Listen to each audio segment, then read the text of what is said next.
track went, how can I put this? It was a learning experience, but also a journey at the same time. It's like, it's not so much the classroom, but the walk to the classroom. You know, it was what we saw on the way. We look at this, we look at that, and we just made it it was a journey. It was A to B, but you know what's between A and B? A and a half. Well, we couldn't end up using my guitar because I broke my B string. Yeah. Yeah. That's Of course, right, yeah. And yeah, the bit. Oh, okay. Yep. Yeah. it's, Yep. So you couldn't play any notes on that string. Yeah. Yeah. Because it's gone, and it's Yeah. it's still gone. It's one of those classic anecdotes that you hear from I mean, I'll be telling the grandkids it's one of those bits. Yeah, I probably had to sort of be in the moment. Yeah, well, you have to be there. I see you're not laughing, you know. I mean, we had a bit of a chuckle, and I think it was one of those you had to be there kind of moments. It's hard to recreate the It is. It's very hard to recreate. Yeah, no. So that's alright. That's alright.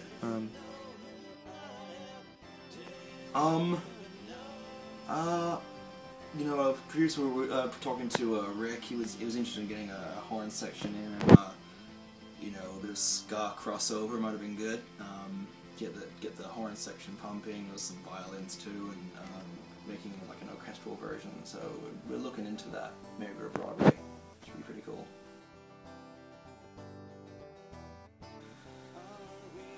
Different. We've never had a producer before, so he really told us to look inside ourselves and see what was inside. So I got a few enemas, and they didn't really help. But after that, I just started going on long walks and looking at the colour of the sky, what kind of birds are around, what kind of roadkills on the side of the road, and that really just helped me work out what's important in people's lives. You know, not just my life, but everyone's. Because I feel like when I'm making my music, I'm affecting everyone's life. Because, well, how could I not be affecting someone? I'm making someone listen to a song. That's brilliant. I'm affecting them in the way that they feel, in the way that their brain moves, the way that their neurons act with their atoms. It's a science, you know. It's not just playing a guitar. It's science, you know. Yeah, well, we've had a lot of people say they've actually lost their virginity to this track already. It's only been on iTunes for 15 minutes. And well, I guess, you know, already getting reviews. You know, it's one of those things. You know, after 1 minute it's over, so cricket, it's gone like a bubble. And that song just that song is an aphrodisiac. It heightens sexuality by 10,000%, and we tried. In the amount of times in the studio we were close to just ripping clothes off. It was tough. I'll say that. I hope to see the hidden camera footage of that in the upcoming release. Hopefully, fingers crossed.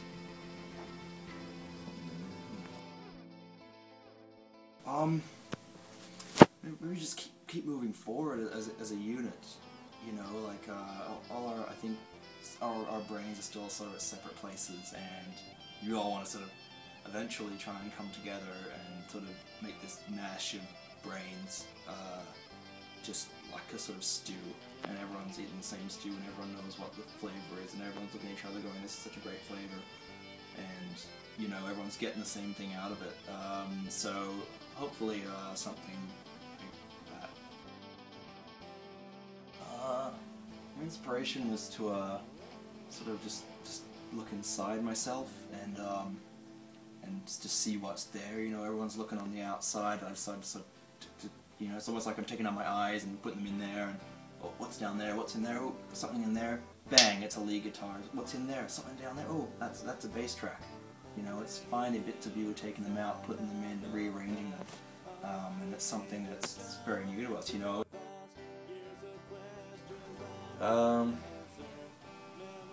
Jesus. He really speaks to me on a personal level. You know, I feel like when I think of Jesus, I feel like I can walk on water.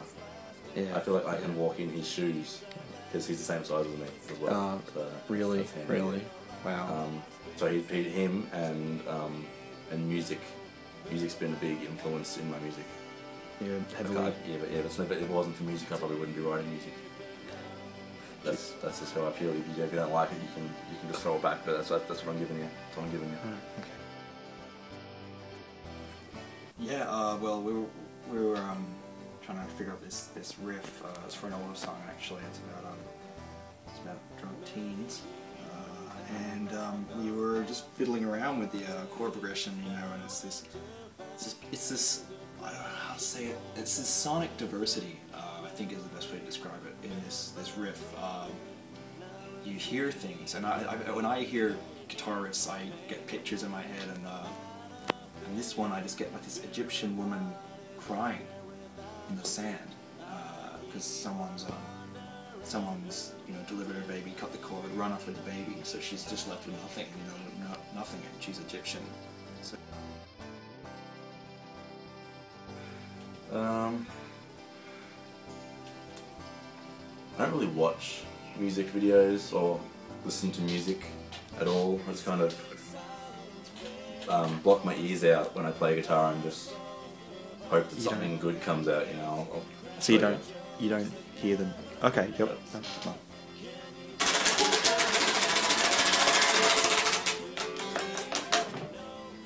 Wow. Somewhere different, somewhere crazy. Like the forest. Yeah, maybe. You could just go wireless and just go all out. Yeah, or something sort of, acoustic, stripped back. No technology allowed, no clothing allowed. We really want to get in touch, because clothing's a barrier. It stops you from communicating. I mean, a bug lands on you, and you don't know what it's thinking. You can't relate to it. You can't go, hey buddy, how you going? Because this bullshit's in the way. So we want to really connect with the bugs. I digress. Anyway, back to the music. Anyway, this is the riff, sonically inducing, if I may.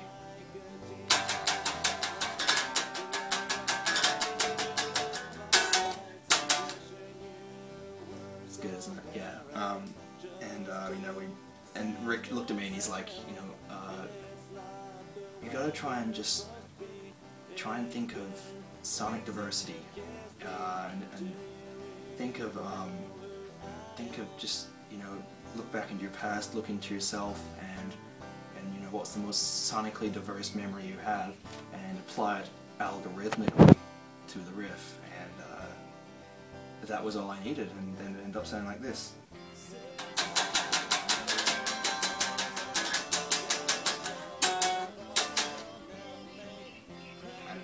You can see the difference right there. But no, when we started this track, I mean, Rick just told us go back to who we were. But I thought, look back at who we were, who we used to be, and use inspiration. But I thought, silly kids. You can't always look back. I mean, if you're looking backwards, you don't know what's in front of you. I mean, you need to be looking for the future. You definitely couldn't drive in such a manner. So I thought, fuck backwards, fuck backwards. It's all about moving forwards. And that's what this song was about. It was just stripping everything back that we've done. Stripping back all the music and all the singing, and all the clothes, and just really getting back to our grassroots. Yeah. Because when you're looking back at your roots, you want to be careful not to find the weed killer. And that's what we did, unfortunately. and all of a sudden our clothes were stained. So I bought this new top last week. Because I needed clothes to live in. You can't live naked all your life, although we all want to. Did the band budget allow for such a hefty purchase? It did. We had to. No, it didn't. Actually, I had to sell one of my kidneys, but that's okay because it's gone to a good home. Ow. Yeah, like we were told to strip back, and that's what we did. We just everything was different. This isn't a fast-paced pop song. It's one of the songs on your last album was so stripped back that it was silent. It was just nothing. Well, that's what we're aiming for. And, silence is deadly. Yeah. And that song killed 5 people. It's beautiful. They didn't understand the meaning, and the meaning got to them, which wasn't what we aimed for. But Sport services out there, so I guess when you write songs as deep and meaningful as a silent orchestra, you've be prepared to take the casualties. Call Kids Helpline, yeah, that's it.